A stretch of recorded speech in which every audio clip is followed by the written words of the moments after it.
I'll send all three of you. Didn't want to offer just to you. Sorry we're having a moment. So, no, I just minutes. All right, guys, thanks for joining us. So what do we have? Well, we have a little more than that. We'll take a few more minutes than that. How are we doing on time? So it's 11:03, and we're almost done. Right? We have this and one more amazing short panel, and we're out of here. How about that? Yes. So guys, thanks for doing this. All right, so Sahar, you and I were, okay, I'm just going to start with you. We're going to work our way. Okay, thank you. So you and I, stop it. You got him on the back too. So she and I were visiting, and you were telling me the story about how you run your business. And honestly, there may be others that do it the way you do it, but I'd never heard it. This was totally new to me. So I want you to just walk through and explain what you do. So we were on Zoom, and Sahar's got a headset on, and as we're talking, all of a sudden I realize it's almost like a cockpit.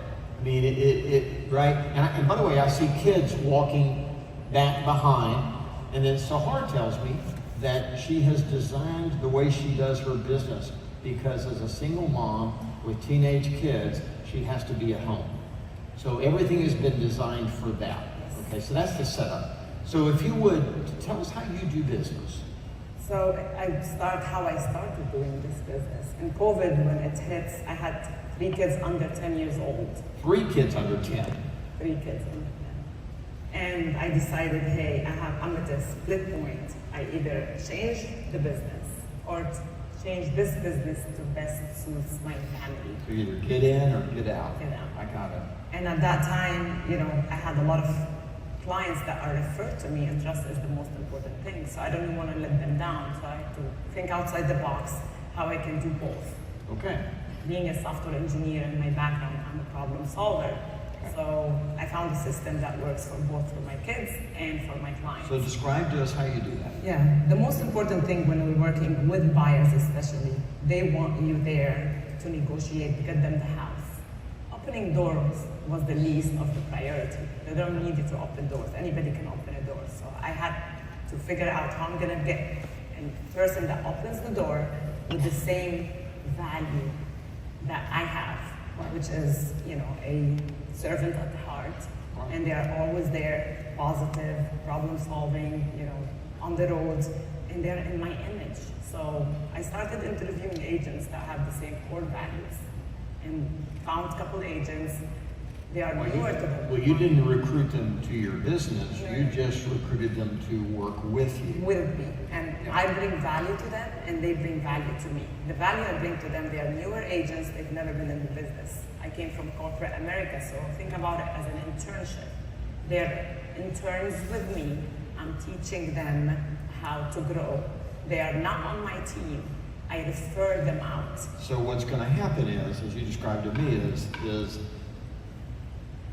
you're not leaving your chair. No, I am not. I'm working. You've got your headset on, and when they go out and work with one of your buyers, you're in constant contact with them, with the agent and the client. And the client. We're all on a 3-way text message.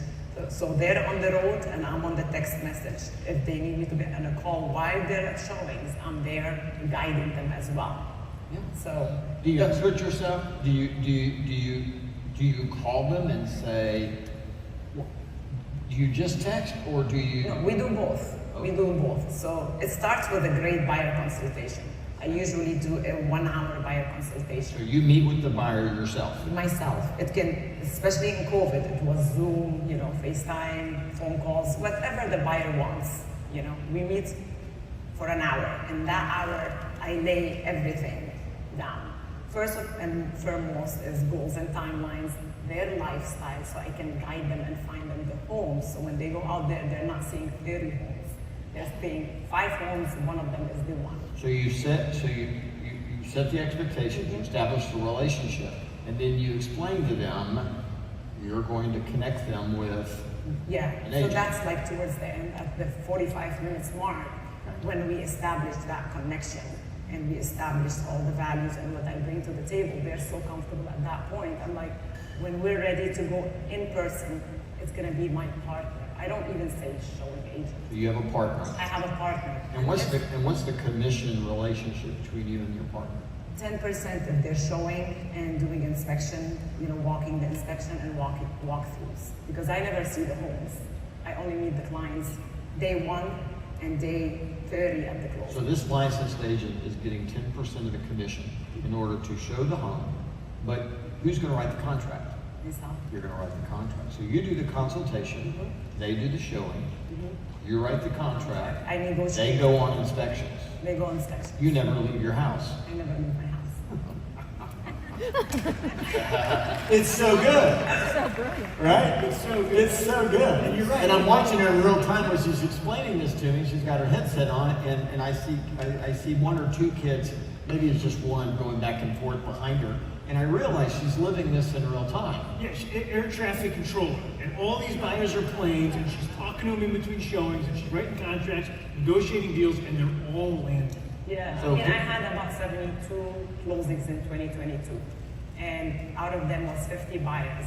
I did not show one home. And the margin's great. You're our hero, by the way, just so you know, you're our new hero. Yeah, no question about that. One last question then, dear, and that is, what's the trick to this? What makes this work? Is it the consultation? What's the singular thing that Yes, there's anyone sitting out here two- going, two- I love that idea, Yeah. I need that? I would say 2 things. One, you have to establish that connection with the buyer. I work a lot of referrals, and referrals, they trust you with their client. Sure. So I want to make sure the client is getting served as a top level. So you create that connection with the buyer, because when they go out with your partner, they don't feel that they are pushed away. Okay. You're always there. The second thing, you need to be slow to find that buyer's showing partner. Okay, got Because if they don't have the values, they are your face on the road. Got it. So that's the most important thing. Got it. Thank you, dear. And Lenny, good to see you.